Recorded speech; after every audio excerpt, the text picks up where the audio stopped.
The views expressed on this episode, as with all episodes of Sounds Like a Cult, are solely host opinions and quoted allegations. The content here should not be taken as indisputable fact. This podcast is for entertainment purposes only. Hi, Sounds Like a Cult. My name is Amanda, and one of the cultiest things that I think about Leonardo DiCaprio is the fact that we all call him Leo, and we know exactly who we're talking about. Hi, this is Alex from Philadelphia. The cultiest thing about Leonardo DiCaprio is that he's always referred to as having boyish charm, and yet he's constantly snubbed by awards, and he just doesn't seem to have the same amount of spotlight and love that others get. So I've always wondered if there was something sinister there. Leonardo DiCaprio is culty because his dating of only 25-year-old women and younger, I think he's stuck, and I think that maybe a good cross-section of society is stuck there too. This is Sounds Like a Cult, a show about the modern-day cults we all follow. I'm your host, Amanda Montell, author of the books Cultish and The Age of Magical Overthinking. Every week on this podcast, you're going to hear about a different cultish group from the zeitgeist, from momfluencers to church camp, to try and answer the big question. This group sounds like a cult, but is it really?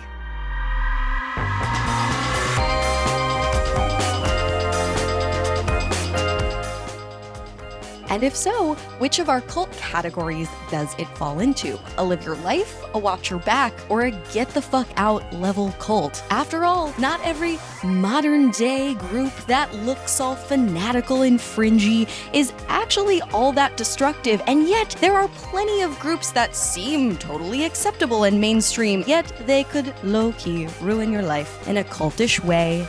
Sometimes those people are celebrities, heartthrobs, movie stars. A movie star can be a cult leader, or they could just be a cult-followed cutie pie. That's what this show is all about, discussing, getting down to the nitty-gritty. Is your cult-followed fave Loki Jim Jones? And actually, when it comes to today's guest, that is more of a discussion than you might think. Anyway, I am honored to be joined by, I would say, someone who has maybe, if there existed a PhD in Leonardo DiCaprio, you would have it. Well, if there was a PhD in the movie Titanic, specifically, yes. In Leonardo DiCaprio, I can speak to him, and that's why I'm here. And that is why you are here. If you are listening to and even enjoying this episode of the podcast and want to go deeper, I have a book recommendation for you.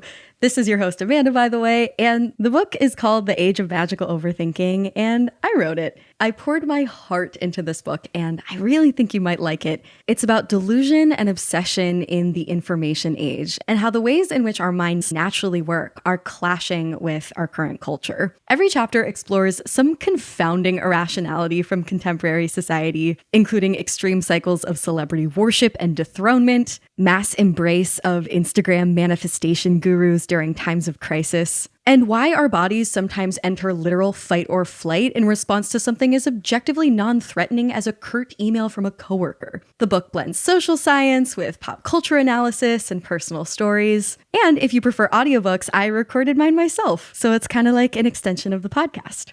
Again, the book is called The Age of Magical Overthinking, Notes on Modern Irrationality, and it's available wherever books are sold. Your local indie bookstore, bookshop.org, Barnes & Noble, or even that one massive online book retailer run by a cult leader. You know the one. So if you enjoy this podcast, I really hope you'll consider checking out the book. This podcast is brought to you by Squarespace, the all-in-one website platform for entrepreneurs to stand out and succeed online. One thing that makes Squarespace super special is its design intelligence feature, which combines 2 decades of industry-leading design expertise with cutting-edge AI technology. Not to mention, Squarespace Payments is the easiest way to manage your payments in one place, all within Squarespace. And if you happen to be a business owner who sells content, you can list online courses or photos or videos or blog posts behind a paywall on Squarespace. I'm personally a fan of Squarespace. Go to soundslikeacult.com. You'll see why. So head to squarespace.com for a free trial. And when you're ready to launch, go to squarespace.com/cult to save 10% off your first purchase of a website or domain. Again, check out squarespace.com for a free trial. And when you're ready to launch, head to squarespace.com/cult to save 10% on your first purchase of a website or domain. This episode of Sounds Like a Cult is brought to you by Booking.com. Booking.com. Yeah. Every time I use Booking.com to find a hotel or a vacation stay in the US, I find exactly what I'm looking for. I'm planning a trip to New York. I want to stay somewhere chic in Soho, but I don't want to spend an arm and a leg. And yesterday, when I started doing my little hotel search, I went straight to Booking.com because they have such a huge variety of options. All kinds of hotels, all kinds of vacation stays. Seriously, it has something for everyone. Truly, no matter who you are, Booking.com helps you find the stay that's ridiculously right for you. Find exactly what you're booking for on Booking.com. Booking.yeah. I am honored to be joined by Caitlin Durante, one of the two iconic voices behind the Bechdel Cast podcast. Caitlin, thank you so much for joining Sounds Like a Cult. Oh my gosh, thank you so much for having me. I'm so delighted to be here. So it's just going to be me and Caitlin today. For those who might be wondering what the rhyme or reason may be for when I solo host an episode versus when my glorious co-hosts Reese and Chelsea are here, it literally just has to do with scheduling. Chelsea and Reese both work/go to school full-time. I got another full-time gig too. That's just the context for like the 12 people who care. Anywho, speaking of flying solo, we've discussed a lot of cults on the show of individual male celebrities, right? So from Jared Leto to Neil Gaiman. But my first impression of the cult of Leo is less that he is himself a cult leader and more that he is just one of these sort of cult followed figures, the sort of, I don't know, Timmy Chalamet of his day. So it'll be really interesting to discuss where the boundary separating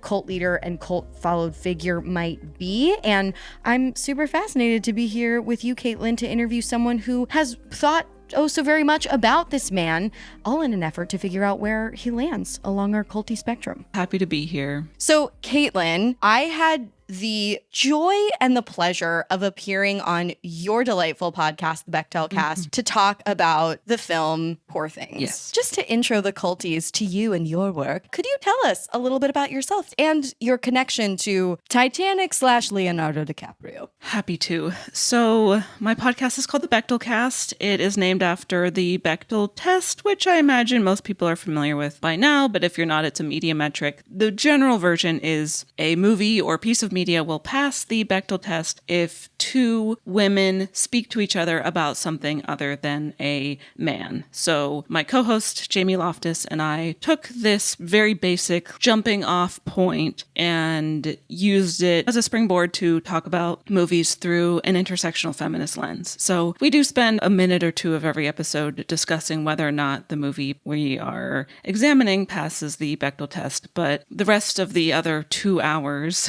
that we're talking is just examining the movie through an intersectional feminist lens. And then connecting that back to Leonardo DiCaprio, to Titanic and other of his movies, because I guess other ones exist besides Titanic. So Jamie and I found out early on into the podcast that we were both obsessed with the movie Titanic. So we have done upwards of 8 or 9 episodes on Titanic. We haven't covered any other movie more than once. Most of them are behind our Patreon, but we can't stop talking about Titanic. We can't stop talking about Leonardo DiCaprio. We've also covered Wolf of Wall Street pretty recently. We've done Inception on the show, Romeo plus Juliet. You know, I'm not in the cult of Titanic the same way that you are, but my best friend is. So for her 30th birthday, alongside another one of her friends, I planned this quite over-the-top Titanic-themed surprise 30th birthday party.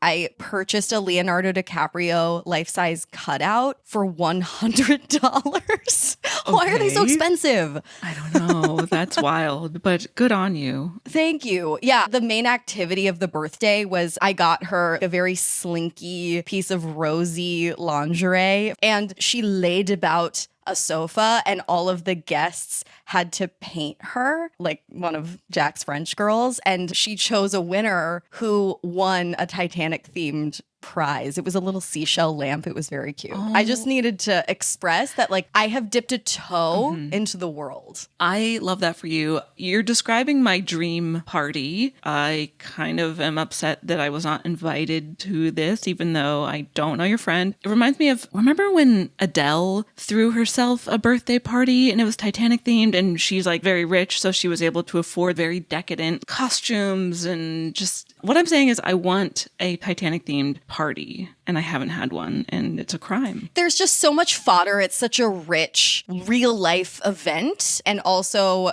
such a robust film, and really obviously set the stage for Leonardo DiCaprio to become not just a famous actor, but a cult followed figure.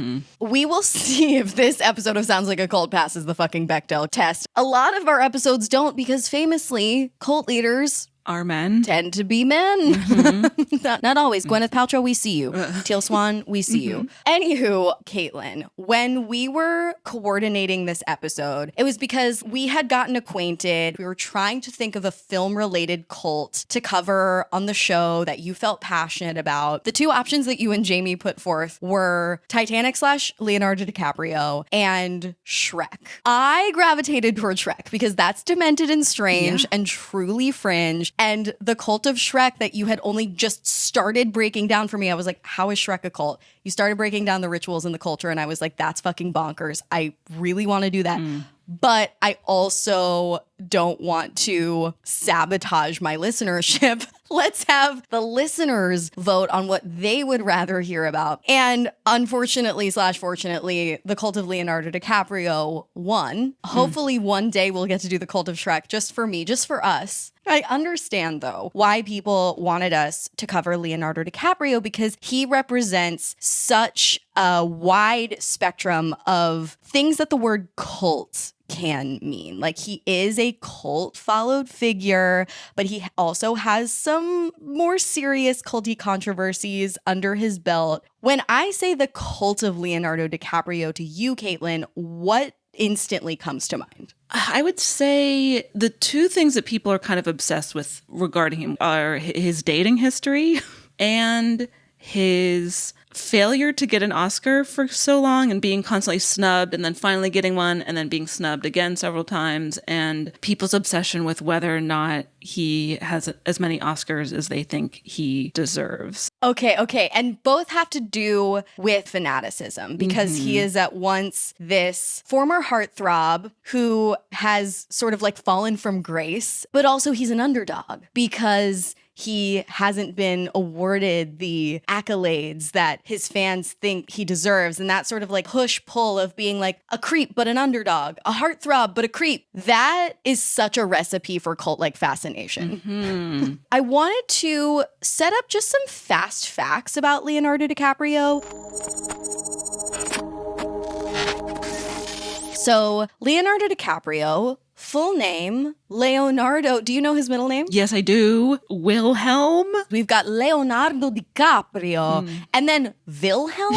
Like, where did that? It's just, I don't. Because his mother has German heritage, I believe. That comes through. That comes through in Leo's visage. Well, actually, I'm just going to turn these fast bio facts into a quiz. Do you know his birth date?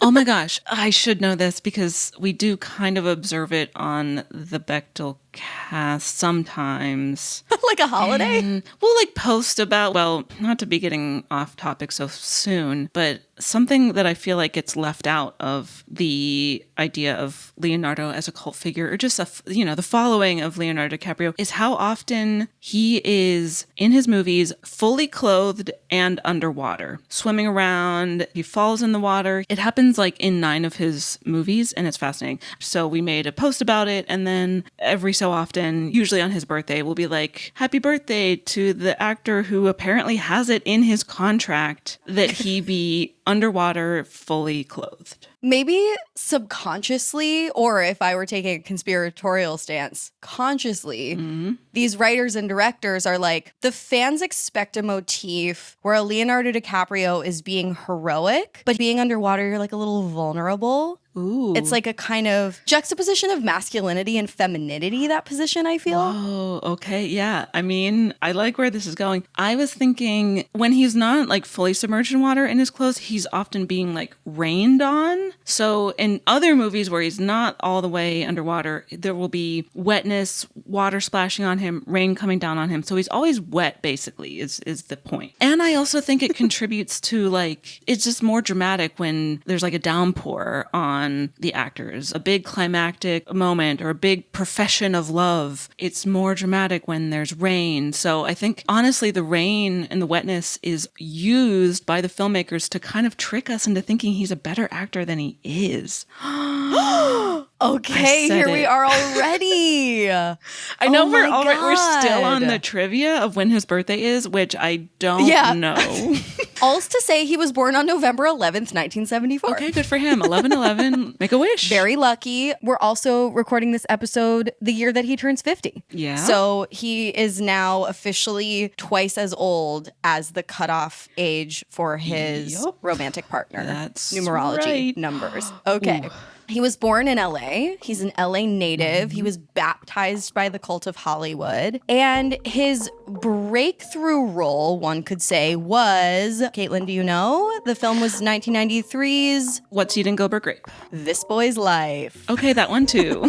But What's Eating Gilbert Grape was also 93. You're absolutely right. Just to rattle off some of his best known projects for those who dare not to know, we already mentioned Romeo plus Juliet. He's delish in that. I just rewatched it on VHS. Titanic came in 97. Then in 2002, he starts to get a little more edgy. We've got Gangs of New York. In 04, we've got The Aviator. Now we're moving into Martin Scorsese territory with The Departed. In 2010, when I graduated high school, we got Inception. Okay, Dream Within a Dream. Now we're coming to The Wolf of Wall Street, The Revenant, Once Upon a Time in Hollywood came in 2019. What has he done since? Just surfed with young girls. Allegedly. I'm making that up. He's not a criminal, all right? That we know of. He was in that Don't Look Up. And then he was also in Killers of the Flower Moon, which I am halfway through, and I have been halfway through for about 3 months. Long one. Okay, other than the water motif, Yeah. does anything about Leo's filmography, the roles that he plays, the directors that he works with, anything at all give cult to you? The closest thing I could think of would be his constant collaboration with Martin Scorsese in particular. You know, Scorsese, he's an auteur. He's someone who, when he finds an actor he likes working with, he casts them again and again. We've seen this with his relationship with Robert De Niro, Joe Pesci, you know, a handful of others. And Leonardo DiCaprio is one of them because they've done Gangs of New York, Shutter Island, The Departed, Wolf of Wall Street as well, and then Killers of the Flower Moon. There are these like director-actor collaborations with, like, for example, Tim Burton and Johnny Depp that do feel cultier, the way that, I don't know, both of those people are just very problematic, and a lot of the fans and followers of those movies and that duo are just like, what's the big deal? It's fun, it's quirky, Totally. it's dark. It creates a cult of personality that comes with lore and aesthetic, and of course an in-group. Like, you know how Wes Anderson has that clique of actors that he always works with. And I was also thinking how celebrity power couples are kind of bigger than the sum of their parts in terms of stardom, and people get totally enamored and attached to them almost in this like parasocial parent-child way. That's almost how these Hollywood cliques can feel too. It's an identity at that point, if that makes sense. It does make sense, and I totally agree. I think maybe another component of this, and I'm having this thought in real time, so forgive me if it's kind of half-baked, but I find that a lot of the characters that Leonardo DiCaprio plays And you could also isolate specifically the ones that he has done with Martin Scorsese in those movies. But I think also generally he's playing these often men who are very flawed. And sometimes the movie recognizes that and sometimes the movie doesn't. And for the movies that doesn't, it's just sort of like presenting this, but he's still such a charismatic and handsome, cool guy. And isn't that awesome? And isn't that so cool? And then even for the ones where there is an acknowledgement of this guy being very flawed, such as his character in The Wolf of Wall Street, which is a biopic about a real person, Jordan Belfort, right? But when you cast Leonardo DiCaprio in a role like that, it's telegraphing to the audience, like, no, this guy is actually kind of cool. And even though we see his downfall, we don't really necessarily remember that part of the movie. And we actually had a discussion about this on the Wolf of Wall Street episode, because that movie is almost identical to an earlier Scorsese movie, Goodfellas, that came out nearly 20 years before. But that movie, I think, does a better job of like showing also real life person Henry Hill and his downfall and all of the like, you know, hubris and toxic behavior and toxic masculinity that contribute to that. But a movie that comes out a couple decades after that and has a very similar structure and is about a very similar guy who rises to prominence and wealth and then has an undoing. But I don't know, the way that the Leo character is framed in Wolf of Wall Street is like, people are still like, oh, but he was so cool. And isn't it awesome how rich he was and how many women he had sex with? And isn't that so inspiring? So I don't know, I think the characters he tends to play contribute to this toxicity and idea of masculinity that ends up being really toxic, that I think a lot of his fans and followers are just like, yeah, this is an aspirational guy and his characters are aspirational. Yeah, that is such an interesting take on how the charisma of a cult-followed actor can subtly sort of glorify the anti-heroes that he plays. And that point that you're making makes me think, you know, I had an intuition looking at his filmography that there was a kind of cultish progression. I'm speaking with hyperbole here, but if I dare make the connection, usually an actual cult leader like a Marshall Applewhite of Heaven's Gate or a Keith Raniere will start out with kind of an innocuous idea or something really silly or just more acceptable. Like, let me put it this way. Marshall Applewhite of Heaven's Gate's first idea was not, let's all kill ourselves in order to board an imaginary spacecraft that will take us to the kingdom of heaven, right? Like, it started out more innocent and then it escalated. I don't know if this was just opportunistic. I can't imagine that someone like planned this out for Leonardo DiCaprio's career. But the fact that he started out as this romantic lead, right? This like charming, innocent, I mean, he was such an underdog in some of those earlier projects like What's Eating Gilbert Grape and This Boy's Life.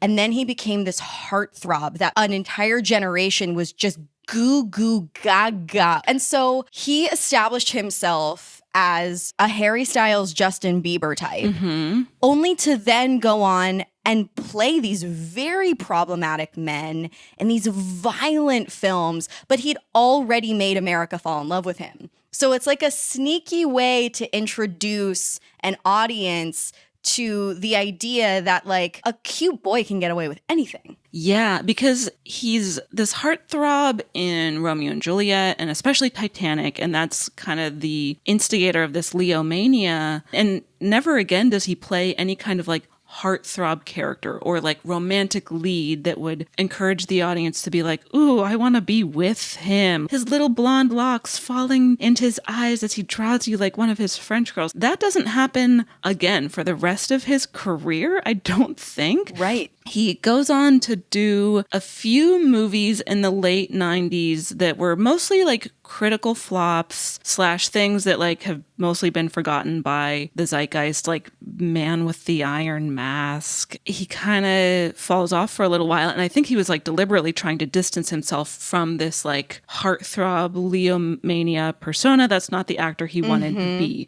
So then he comes back a few years later with things like Gangs of New York and Catch Me If You Can, which is a little lighter tonally, and it's a Spielberg movie and stuff like that. But I think he was like, Gangs of New York, this is what I want to be doing. Because pretty much every movie after this, with a few exceptions, but it's a lot of other collaborations with Scorsese, a lot of serious biopics. He's in stuff like The Aviator, he's in Blood Diamond, he's in The Departed, he's in Revolutionary Road, teaming up with Kate Winslet again. But both of them were like, oh, we don't want to do another Titanic. Let's do something where our relationship is utterly failing. So he's like trying to distance himself from this. And by the mid 2000s, I think he's successfully done that. And then it's interesting because he goes from being this like teeny bopper heartthrob at the not onset of his career, because there were a few roles in the earlier 90s, like we were talking about This Boy's Life and What's Eating Gilbert Grape. But during his come up. During his come up, right. And then he basically goes on to take pretty much nothing but character actor roles, which is interesting because he's kind of one of the few A-lister movie star, like bona fide celebrity actors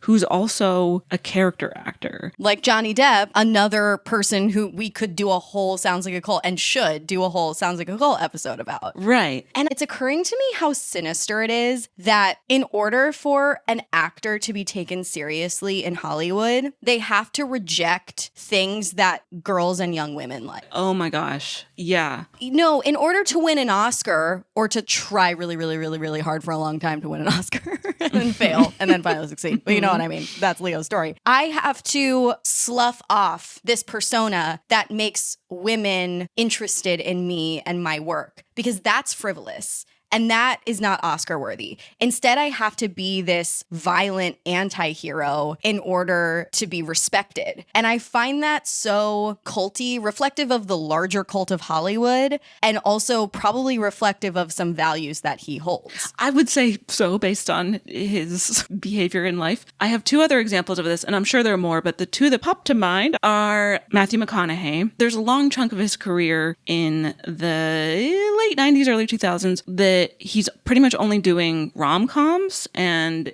he's doing a really bad job in them, and he never has chemistry with any of the romantic leads he's paired with. And, you know, he was like, whatever, People magazine, sexiest man alive, all these times. He was also this like heartthrob guy, and he shed that, and now he does these kind of serious roles, and now people take him seriously as an actor. And before that, he was like, oh, that's just the guy who's in the rom-com, so therefore that can't be taken seriously. And the other example is Robert Pattinson blowing up as the co-lead in the Twilight movies.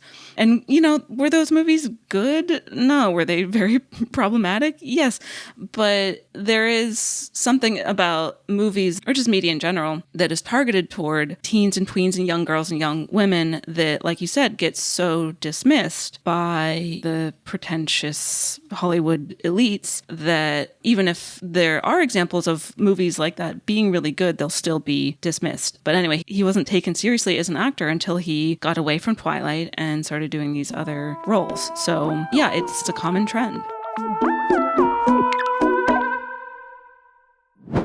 The all-in-one website platform for entrepreneurs to stand out and succeed online. Whether you're just starting out or managing a growing brand, Squarespace makes it easy to create a beautiful website, engage with your audience, and sell absolutely anything from products to content to even your valuable time. One thing that makes Squarespace super special is its design intelligence feature, which combines 2 decades of industry-leading design expertise with cutting-edge AI technology to unlock your strongest creative potential. Not to mention, Squarespace Payments is the easiest way to manage your payments in one place all within Squarespace. Onboarding is fast and simple, just a few clicks, and then your customers can pay using whatever they want. We're talking Klarna. We're talking ACH direct deposit, Apple Pay, Afterpay, whatever they want. And if you happen to be a writer or a photographer or a business owner who sells content, you can list online courses or photos or videos or blog posts behind a paywall on Squarespace. You simply set the price and then choose whether to charge a one-time fee or a subscription. I'm personally a fan of Squarespace. Go to soundslikeacult.com. You'll see why. So head to squarespace.com for a free trial. And when you're ready to launch, go to squarespace.com/cult to save 10% off your first purchase of a website or domain. Again, check out squarespace.com for a free trial. And when you're ready to launch, head to squarespace.com/cult to save 10% on your first purchase of a website or domain.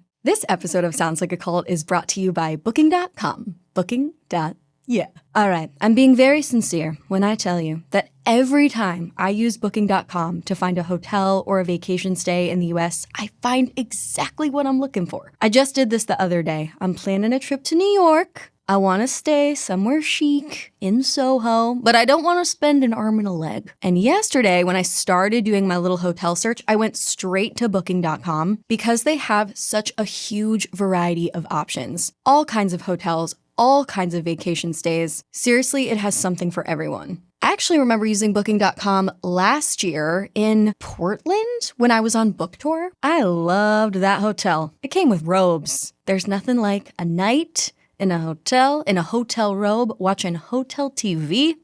Truly, no matter who you are, Booking.com helps you find the stay that's ridiculously right for you. Find exactly what you're booking for on Booking.com. Booking.yeah. So, Caitlin, my next question for you is, while we were sort of like arranging this recording, we were on an email thread with some podcasty people. And when I mentioned that we were doing this topic, one of those podcasty people chimed in and was like, oh my God, I'm in this cult. She said, holy shit, I can't wait to listen to this episode. I used to have a fan Tumblr dedicated to Leonardo DiCaprio. It's still up. The little bio says like mentally married to Leonardo DiCaprio. She said she had every single one of his movies on Blu-ray. I don't know this backstory behind this, why this came to pass, but she had scientifically named a spider after him that is now in a published journal. What? Gonna need to do some follow-up on that. Could you talk about how Leonardo DiCaprio's role as a 90s heartthrob is different from other heartthrobs before or after him in a culty capacity? Oh, gosh. Well, I wonder if some of it has to do with the fact that, and this might be controversial of me to say, but he's not necessarily a classically handsome man in the way that heartthrobs, many before and since, have been these kind of like rugged cowboy types or like action movie heartthrobs with glistening muscles and like a James Dean. You've got your like Harrison Ford in the 80s, and Leonardo DiCaprio, he's like scrawny, especially, and I'm talking about like him in his heartthrob era, which is like Romeo and Juliet and Titanic, 1996, 1997. He has somewhat feminine features to his face. He has this hair that just kind of flops around. He doesn't have the same type that Western culture has deemed to be like, ooh, this is the ideal man with his like swashbuckling cowboy demeanor and that kind of thing. So I don't know how much that has to do with. Well, I think what it has to do with it is that he appealed to the very, very, very, very young. Like he was attractive to a 12-year-old. Like a 12-year-old has crushes on the boys in her school. Right. An 18, 20, 25-year-old Leonardo DiCaprio almost looked like a boy in her school. He had a very boyish look where, yeah, like 12-year-old girls aren't looking at a 40-year-old Harrison Ford and being like, hubba hubba. They're like, ooh, that's a gross old man. But they look at Leonardo DiCaprio in Titanic and they're like, that could be my boyfriend. Yes. So in a way, he like shaped a generation. Like people have been in love with him since they were 10 years old or younger. So that's powerful. That is powerful. And it's difficult to talk about this without sounding like extremely judgmental or ageist or any number of things. But like he hasn't aged as well as many of his other Hollywood counterparts. He's got the whole dad bod thing going on now, and he has for a decade or more kind of thing. And people just, they're like, who cares? He's Leonardo DiCaprio. I don't find him especially handsome. And I think we might be getting off topic here, but I've never been someone who's like, he's so cute. His character in Titanic, like, kind of does it for me, but like not even totally. Well, I mean, cult leaders are sex symbols. regardless of their appearance. Like a successful cult leader, and I like shudder to call them successful, but like cult leaders who we can name became that way because they established themselves as sex symbols, not necessarily because they were hot, but they have this amazing way of creating intimacy. Like that's what love bombing is. Like you have this way of making everyone that you encounter feel like you get them, like you are speaking uniquely to them. And I think there was something really intimate about those heartthrob years with Leonardo DiCaprio's movies. And I think that also has to do with the underdog thing and the youth and whatever, and like him playing poorer characters and, you know, more boyish characters. It wasn't just his appearance, there was intimacy there. And that's culty. So true. He just seems relatable, especially in those heartthrob years. He has, again, this face that just seems inviting. And I think it's because, he just seems like a boy who might be in your class. Yeah, or a girl. Or a girl. I feel like Leonardo DiCaprio was like many people's bisexual awakening. Yeah, and there's a whole separate kind of subcult around this notion that Titanic is actually a lesbian movie about two lesbians who fall in love on Titanic because it's Kate Winslet and another woman who is played by Leonardo DiCaprio. So he does have a very lesbian quality about him, especially in that movie, and Romeo and Juliet, I would say, for sure. So on that note, since Titanic is really your area of expertise, could you talk about some of the cultiest Titanic fan rituals, traditions, obsessive tendencies, merch, etc. that you've seen? Oh my gosh. Well, speaking of merch, I just want to show you the shirt that I'm wearing right now. For the listeners at home, it is just a Titanic shirt with the kind of traditional Titanic poster. I own a Heart of the Ocean necklace. I don't wear it. I'm just like, I need this. I need this to have. And there are other just sort of shows that people create. There's a show called Titanic, which is a musical parody of the movie Titanic as told by Celine Dion if she were a passenger on the Titanic, and it's her sort of like observing and narrating the story. It's a great show that goes up in New York City. Someone who I met at Edinburgh Fringe a few years ago did a show called Never Let Go, and it's a solo show recreation of the movie Titanic. Okay, baby reindeer. Yes, that, but Titanic. There's also what you could maybe consider churches. I've been to a number of Titanic-themed bars and restaurants. There was one in Los Angeles called Cafe Jack. It was a restaurant that was like really badly done and like poorly executed, and I think might have been a front for something. It was a Titanic-themed sushi restaurant, and so the things on the menu were called like the Titanic roll, the Jack and Rose roll. There was just like decor that was again like poorly executed around the walls of the restaurant. I went to a Titanic-themed restaurant in Brussels. Right, so these are like houses of worship that you go and visit to pay homage, to pilgrimage, just to prove your fandom to yourself. Exactly. I just have to brag for one second that the signature cocktail that I created for my friend's 30th birthday party was called a Jack and Rose. And it was a rose liqueur whiskey cocktail, the like 4 Roses whiskey. Sure. And that was kind of the Jack Daniels. So it was called a Jack and Rose. I love that. Man, that makes me just want to come up with a whole menu of food and cocktails, Titanic themed. This is the fun part of being in a cult.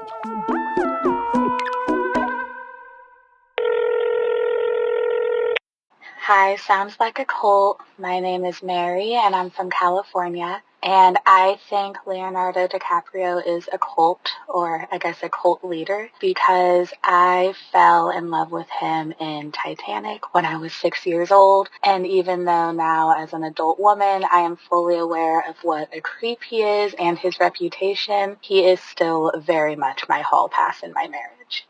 Hey Culties, this is your co-host Chelsea phoning in. I think the cultiest thing about Leo is that there are rumors that he can't have casual sex unless he's wearing headphones, allegedly. I was part of the Love and Leo fan club / cult in about 1998. I begged my parents to join. I don't know if I had to send in, or maybe I just bought it at the book fair, but it was a magazine, a poster that was supposed to be signed by him, and then dog tags that said Love and Leo, and I wore them very, very proudly.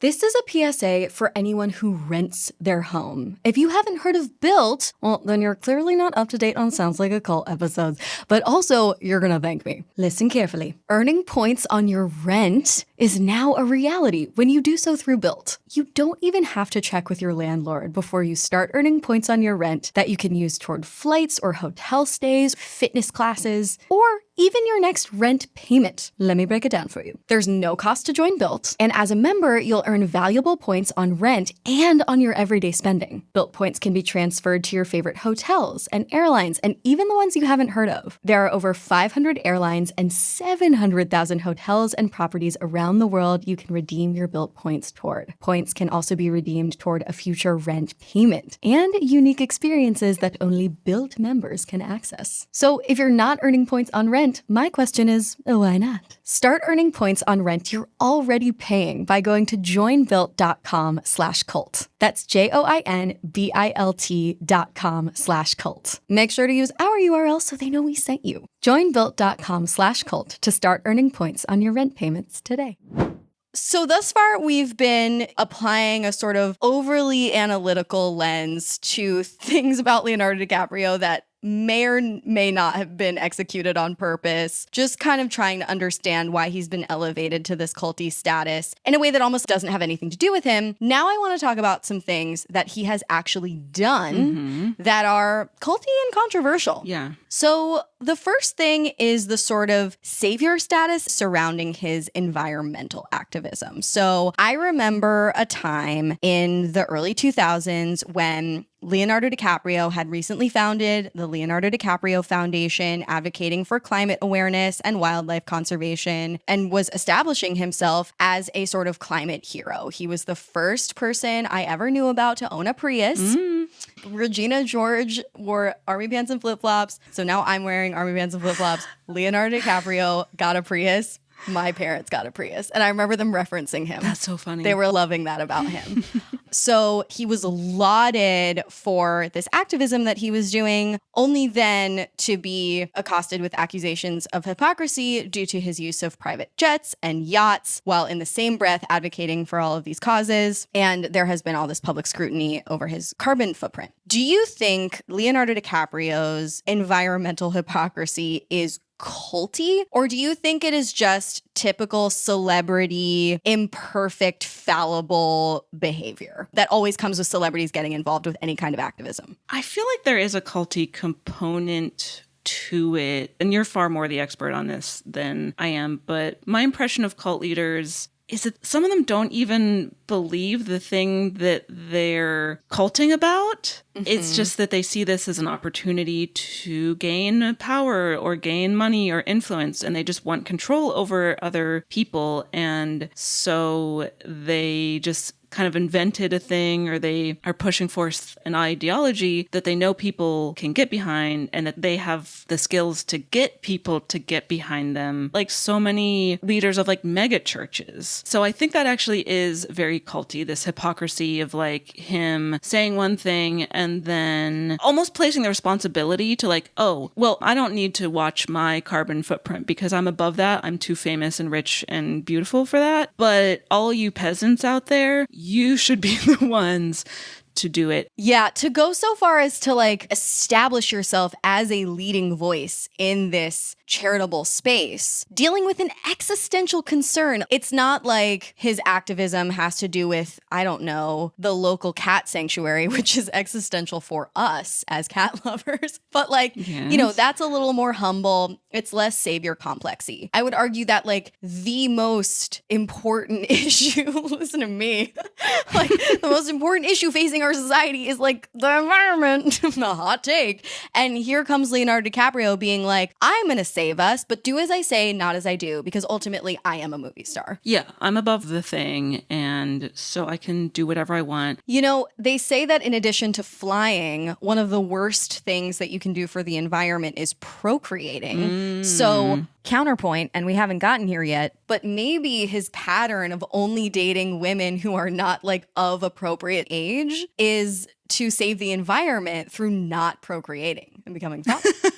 I mean, we do have to kind of find these compromises, right? As someone who also cares deeply about the environment and preservation and stuff like that, I'm someone who, yes, I do take flights because I like to travel and I like to go places, but I counteract that with other things. Totally. No, we're definitely all full of contradictions, each of us, that could be framed as culty, I'm sure, if someone chose to look at it from a certain angle. And I think that's kind of just a part of what it means to be alive and on the internet or in public in any way whatsoever, attempting to create a meaningful life in modern society. Which actually kind of begs the question, despite Leo's sort of hypocrisies, allegedly, would we rather him not speak about the environment at all? Because I wonder what the net effect is. Like, it's probably net positive. Probably. Hard to say. And I'm speculating here, but my speculation is that he's just sort of kind of putting on a show to be like, I'm a good person. Look at me caring about something.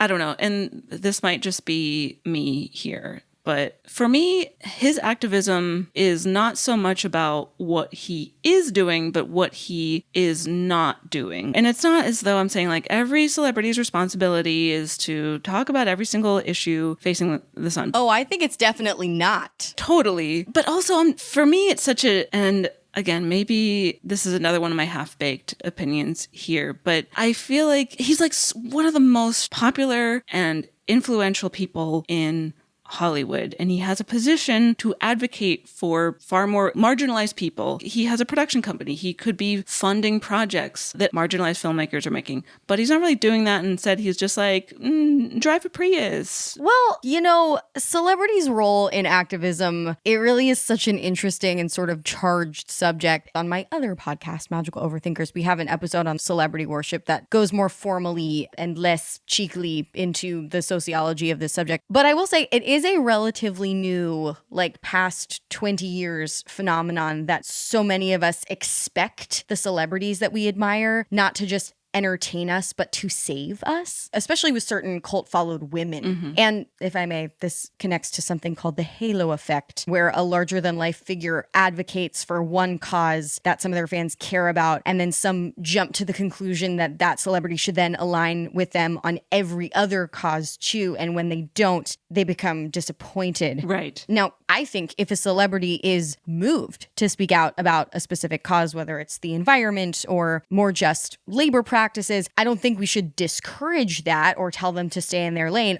But I also don't know if it would necessarily be productive or realistic to expect every Hollywood actor to speak up about everything just because we happen to care about a cause that isn't their public priority. Maybe it's their private priority. I don't know. Or maybe it's not.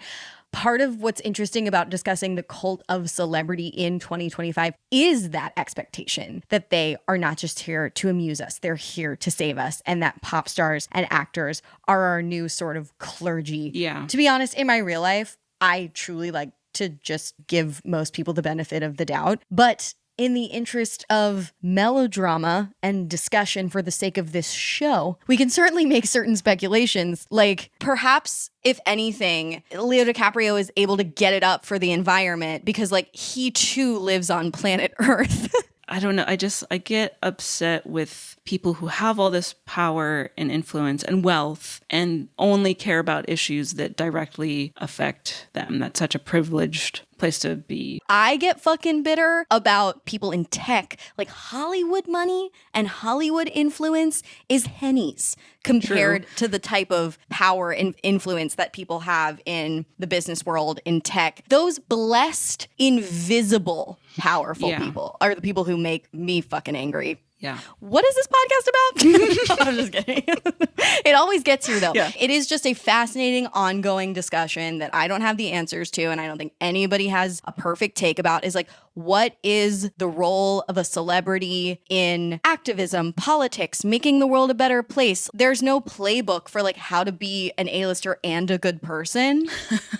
True. Very true. Dolly Parton's done it best. Ooh. Yeah, you're probably right. In general, I find his activism pretty culty because it doesn't feel genuine. It doesn't feel authentic. It feels like I'm preaching this, but I don't have to do it myself because it's too hard. Okay, so now I'm curious. Culties listeners, let us know what you think. If you go and find our Cult of Leonardo DiCaprio Instagram post at Sounds Like a Cult Pod, you can weigh in on this particular subject matter. We would love that. Okay, I want to talk about one more of Leonardo DiCaprio's culty controversies, and then we're going to play a little game. This one, of course, has to do with the power dynamics found in his romantic relationships. So as we mentioned, Leonardo DiCaprio is 50 this year, and he is known more than like any other actor that I can think of for dating women half his age in their early 20s. This has led to widespread criticism, jokes about him having a cutoff age at 25 for his romantic partners. Even The Guardian has covered his dating habits in a 2022 piece titled Leonardo DiCaprio, Why Don't You Date Someone Your Own Age? Arwa Madawi writes, quote, at 25, you have reached maturity and have a fully formed brain. You also have absolutely no chance of dating Leonardo DiCaprio. DiCaprio's predilection for women without fully formed prefrontal cortexes has become a cultural talking point and earned a name, Leo's Law, because of just how strictly he adheres to the age limit. A few years ago, a Reddit user plugged all of DiCaprio's relationships since 1999 into Excel and came up with a viral chart that shows DiCaprio steadily aging and his many girlfriends remaining frozen in time, forever under 25. This week, a new data point became available. DiCaprio broke up with his girlfriend of 4 years, Camila Morone, just a few months after her 25th birthday. It's perfectly possible for two consenting adults to have a healthy and equitable relationship despite a significant age gap. However, it feels like a major red flag if a man consistently dates women half his age. One suspects that person isn't actually looking for a partner, but an admirer. So my last question for you, Caitlin, is, could you armchair analyze Leo's dating history? And do you think it's cult leadery?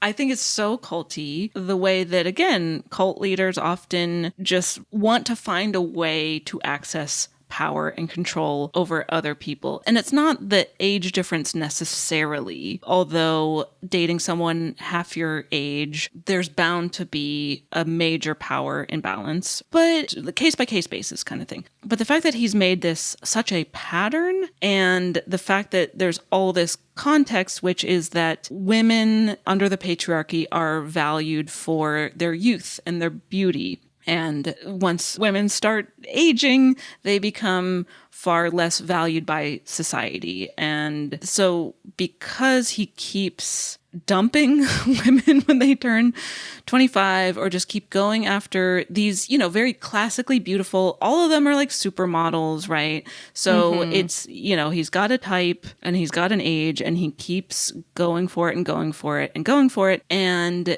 it feels very culty, where he is in this position of power, not just as a celebrity who is very wealthy and who has had a heartthrob status. He's a coveted person in the public eye, but he has power in his age. And I can't help but feel he's probably just like exercising the power he has gained over these younger women. And I don't want to take away any autonomy from them, because that's often been a counter criticism where it's like, well, these women are choosing to date him too. They have the autonomy to do whatever they want. And it's like fair, but it's more about, again, this pattern of behavior where he's clearly exercising his power, again, the way cult leaders do, and the way the cult leaders like try to become cult leaders so they have access to power so they can do stuff like this. So it certainly feels very culty to me. Yeah, I think it's symptomatic of the larger Hollywood cult, because like I personally know powerful Hollywood men who date women half their age. And it's a trip because like it seems normal to them. Like they go about their day. I mean, it's so obvious that there's a power dynamic to everybody on the outside, but they don't seem to sense that. And I think part of it might have to do, I mean, this is just like a cliched axiom that gets repeated, but they say that celebrities stop aging at the age when they got famous. They stop maturing past that. And so Leonardo DiCaprio was very young. So that's not an excuse, but it might explain some of this pattern. And then, I mean, you could also argue that these women are accessing some of his power, and so there's actually an exchange of power, but I don't know. I think it's just culty that this exists in Hollywood as a pattern. I think it's culty that Leo's pattern is so consistent. And it also can't be ignored that he was friends with Harvey Weinstein and underwent criticism for not speaking out earlier during that scandal. In fact, actually now is probably a good time to mention that in the 90s, Leo and his friends were known by some, I hear, as the quote unquote pussy posse, whose sole purpose was to have sex with as many women as possible.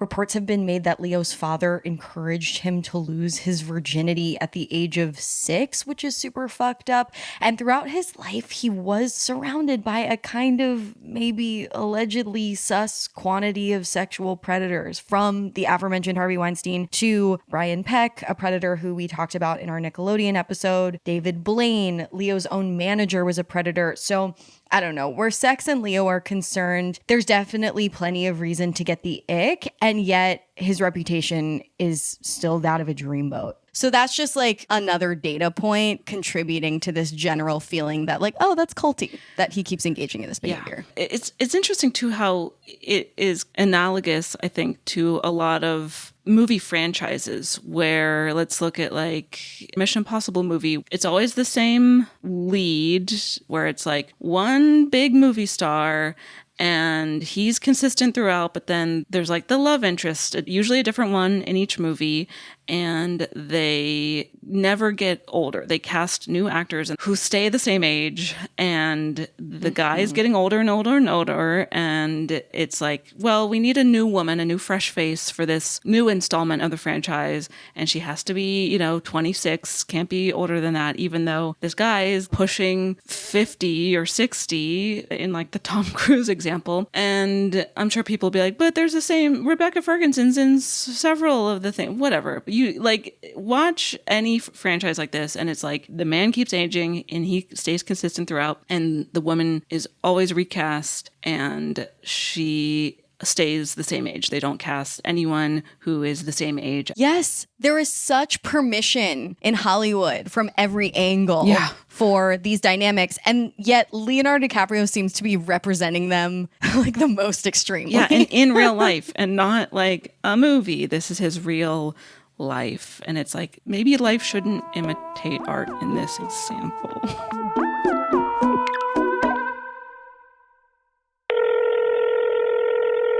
Hey culties, this is your co-host Reese phoning in. And I think the cultiest thing about Leonardo DiCaprio is how he sort of built his celebrity image around his tragic losses and then kind of took advantage of the people's sympathy in order to manipulate them and kind of start a cult in his own right and date exclusively women under 25.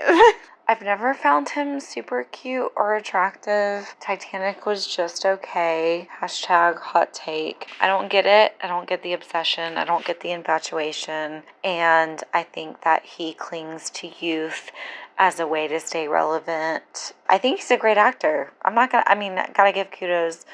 But yeah, I just don't get it. Okay. I feel like we have pretty thoroughly discussed Leonardo DiCaprio's cult influence. Before we get to our verdict, though, I want to play a little game. This is a classic Sounds Like a Cult game. It is called Culty Quotes. So I'm going to read a sequence of quotes to you. Some of them were uttered by classic cult leaders from history. Some of them were uttered by Leonardo DiCaprio, and you're going to have to guess whether each quote was said by Leo or a cult leader. I'm going to be really bad at this, but I can't wait. I'm so excited. It's way more fun if you're bad at it. Okay, awesome. The first quote says, "I think I will always feel like an outsider." I could see Leonardo DiCaprio saying something like that. You are correct. That was Leonardo DiCaprio. Good job. Being hot is so lonely. No one understands me. It's so hard. Okay, second quote. "I love being immersed in nature, going to places in the world that are pristine and untouched by man. It's almost a religious experience when you go to a place like the Amazon and there's no civilization for thousands of miles." I feel like that could also be Leonardo DiCaprio. You are correct. Okay. All right. I'm better There at he this than I goes, thought. flying around the world, doing things for the environment. And by doing things for the environment, we mean going on vacation in the environment. Yes. Okay. Next quote. I never thought I was normal. Never tried to be normal. Let's say cult leader, You are correct. That's Charles Manson. which is like very similar to the first quote It we is. heard Leonardo DiCaprio saying. Yeah, male cult leaders always have a chip on their shoulder. Next quote. My mission is a cosmic mission. Ooh, let's say Leo. Ooh, that was Reverend Sung Young Moon, leader of the Unification Church, aka the Moonies. Okay. Thank God we finally got you. But I thought like that does sound like a marketing line for his foundation, does it not? Mm-hmm. Okay, 2 more. Next quote. Let me clarify this very definitely. This is not an authoritarian organization. I want to say Leo, and if that's true, I want to know what he's talking about. Okay, so that is L. Ron Hubbard, founder of Okay. Scientology. That makes more sense. Because like a cult, just like a religion, is a business. And so I do find it that it's funny whenever a cult leader talks about like the business aspect of their organization, they automatically sound like, oh, that's something that I could have heard like a CEO say or like Mark Zuckerberg on it being deposed, you know?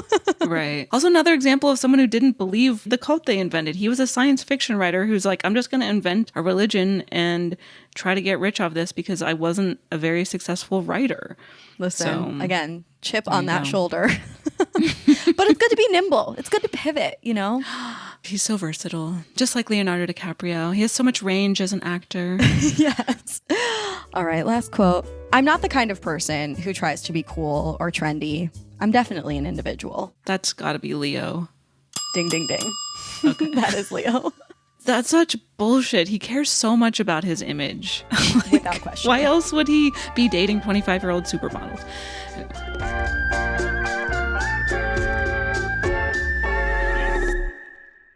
All right, Caitlin, we've reached that portion of the Sounds Like a Cult episode where I have to ask, out of our 3 cult categories, live your life, watch your back, and get the fuck out.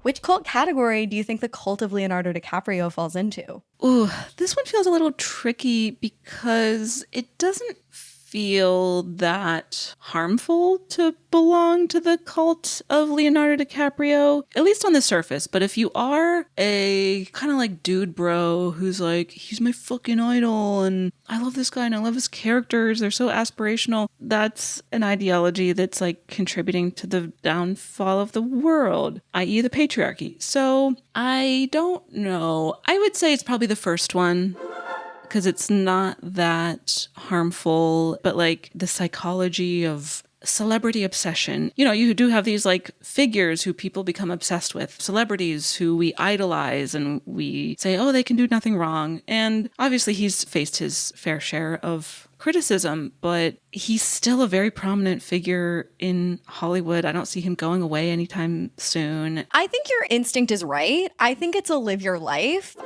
I think Leonardo DiCaprio has maybe taken advantage of his power in these like little cult of one type ways with his romantic relationships. And he's maybe a little bit opportunistic when it comes to his activism. But there are Hollywood figures who go way farther with their cult leader role, whether you're talking about like Taylor Swift. I mean, I think I've even leaned into like a cult leader role as the host of Sounds Like a Cult more than Leonardo DiCaprio. I swear to God, he's like not leaned into like any of the fan ritual. As far as I can tell, he's not out here Jared Letoing, you know, like coming up with a sleepover for all of his fans. What? That happened? Oh my God. It's a long story. But yeah, I think like he is a cult followed figure in spite of himself. He has a culty approach to some of his relationships and just like the way that he moves through the world. But like,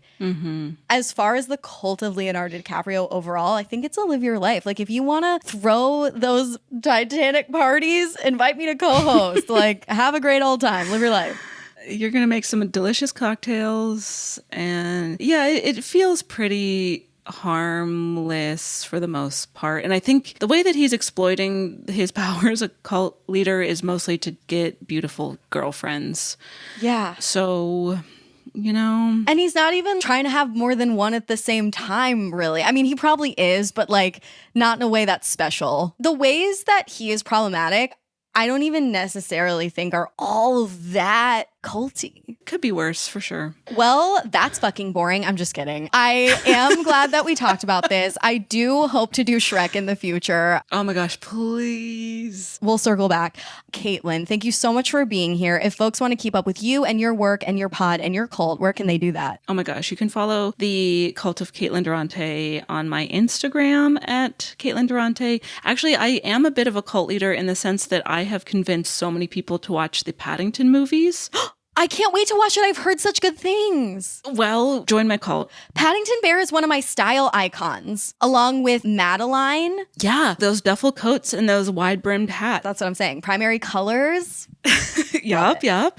So the Paddington movies are awesome. Otherwise, you can follow the Cult of the Bechdel cast anywhere you find podcasts. Check out Amanda's Poor Things episode. We've covered 500 movies over the course of the past several years, either on our main feed or our Patreon, aka Matreon. Okay, feminism. So chances are, if you've got a favorite movie that you want to hear our feminist analysis on, we've probably covered it. Amazing. Well, thank you so much again for joining us. And thank you, culties, for tuning in. That is our show. We'll be back with a new cult next week. But in the meantime, stay culty, but not too culty.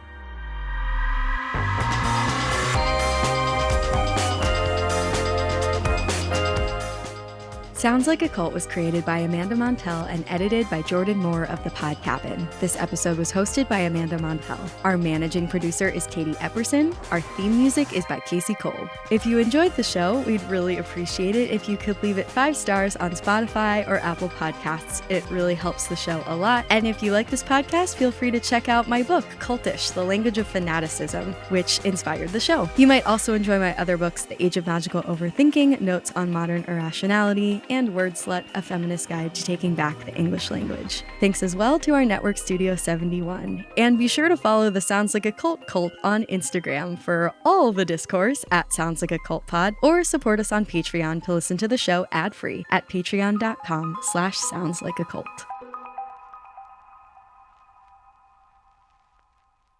This is a PSA for anyone who rents their home. If you haven't heard of Built, well, then you're clearly not up to date on Sounds Like a Cult episodes, but also you're gonna thank me. Listen carefully. Earning points on your rent is now a reality when you do so through Built. You don't even have to check with your landlord before you start earning points on your rent that you can use toward flights or hotel stays, fitness classes, or even your next rent payment. Let me break it down for you. There's no cost to join Built, and as a member, you'll earn valuable points on rent and on your everyday spending. Built points can be transferred to your favorite hotels and airlines, and even the ones you haven't heard of. There are over 500 airlines and 700,000 hotels and properties around the world you can redeem your Built points toward. Points can also be redeemed toward a future rent payment and unique experiences that only Built members can access. So if you're not earning points on rent, my question is, why not? Start earning points on rent you're already paying by going to joinbuilt.com/cult. That's joinbilt.com/cult. Make sure to use our URL so they know we sent you. Joinbuilt.com/cult to start earning points on your rent payments today.